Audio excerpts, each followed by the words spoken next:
apologize, Ritu. We're shifting our focus to a CNN News 18 super exclusive. Two AK-47 weapons have been seized from the location of the accused in the illegal mining case, Prem Prakash. Raids were being conducted by the Central Investigation Agency. ED is what we're understanding, according to sources telling CNN News 18. Both these AK-47 weapons have now been seized from the location in Ranchi. So that's the big update coming in, where the ED has now recovered AK-47 as far as these raids are concerned. My colleague Shankar Anand is getting us these sensational details. Shankar, और क्या details हैं आपके पास?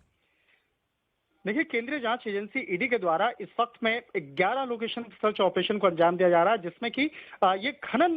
माफियाओं से जुड़ा मामला है और किस तरह से अवैध तौर पर इलीगल माइनिंग होती थी झारखंड में, उससे मामला है। लेकिन इसी मामले पर एक आरोपी प्रेम प्रकाश के आवास पर जब सर्च ऑपरेशन को अंजाम दिया जा रहा था, तो उसी आवास से 2 AK-47 हथियार बरामद किया गया है। आखिर किस तरह से बकायदा ये प्रेम प्रकाश के घर पर ये 2 AK-47 हथियार पहुंचा और उसकी क्या मंशा रही है और किस तरह से बकायदा उस हथियार को वहां पे लाया गया, ये अब बहुत बड़ा मसला बन चुका है। निश्चित तौर पे इस मामले की गंभीरता को देखते हुए अब उसकी जो मुश्किलें हैं और ज्यादा आगे बढ़ सकती है और इस मामले पर कुछ और भी नए FIR रजिस्टर्ड हो सकते हैं। प्रेम प्रकाश की अगर बात करें तो झारखंड के जो राजनीतिक गलियारे हैं वहां पर इसकी काफी चर्चा होती है, क्योंकि इसका जो संबंध है वहां पर कई बड़े ब्यूरोक्रेट्स, कई IAS, IPS के साथ साथ बड़े बड़े नेताओं के साथ में रहा है और कहा जाता है कि वो अक्सर ट्रांसफर पोस्टिंग का काम ये गलत तरीके से करवाता रहा है। लेकिन जिस तरह से आज इसके आवास पर जब सर्च ऑपरेशन को अंजाम दिया गया तो देखा जा सकता है कि किस तरह से 2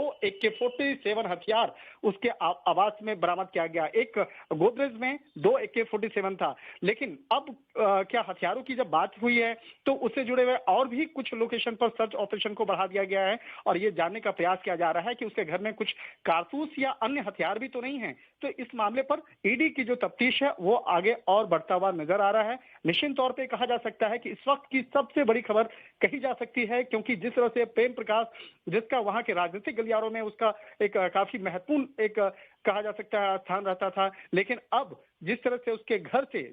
2 AK-47 हथियार बरामद किया गया है, ये अपने आप में बहुत बड़ा मसला बनता हुआ दिख रहा है। जी शंकर, 2 चीज हमें बताइए, हमारे व्यूअर्स को भी ये बताइए, थोड़ा सा बैकड्रॉप दीजिए हमें प्रेम प्रकाश के बारे में, ये रेड्स क्यों हो रही थी, और इम्पोर्टेंटली ये भी बताइए, जैसे आप बता रहे हैं 2 AK-47 मिली है रांची में, इनके घर से क्या कोई और बुलेट, कारतूस, क्या उसकी भी कोई जानकारी है?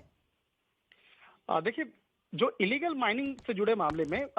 कुछ दिन समय पहले ही ईडी इस मामले पे कई लोकेशन पर सर्च ऑपरेशन को अंजाम दी थी और आज जो 11 लोकेशन की बात करें, आज कुल 17 लोकेशन की अगर बात करें, उसमें से 11 लोकेशन रांची का है, 2 लोकेशन बिहार का है, 2 लोकेशन आपका दिल्ली और NCR है और 1 लोकेशन तमिलनाडु का है। तो इन लोकेशन पे जो सर्च ऑपरेशन को अंजाम दिया जा रहा था, इसी सर्च ऑपरेशन के दौरान में जब प्रेम प्रकाश के आवास पर, जो हरमू स्थित इनका आवास है, हरमू हाउसिंग कॉलोनी में इनका मकान है, इसके साथ साथ वसुंधरा अपार्टमेंट में फ्लैट नंबर 802 है, वहां पर जब जांच करने के लिए टीम पहुंची तो उसी आवास से बकायदा वहां से एक गोदरेज के अंदर में 2 इलीगल तरीके से वहां पर रखे गए AK-47 हथियार बरामद किया गया है और जांच एजेंसी को ऐसा लगता है कि वहां पर अन्य जो कारतूस और भी कुछ हथियार हो सकते हैं। लिहाजा इस मामले की जानकारी अब स्थानीय पुलिस को भी दी गई है। स्थानीय पुलिस की टीम भी अब जल्द ही उस लोकेशन पे पहुंच करके इस मामले की आगे की पड़ताल करेगी। और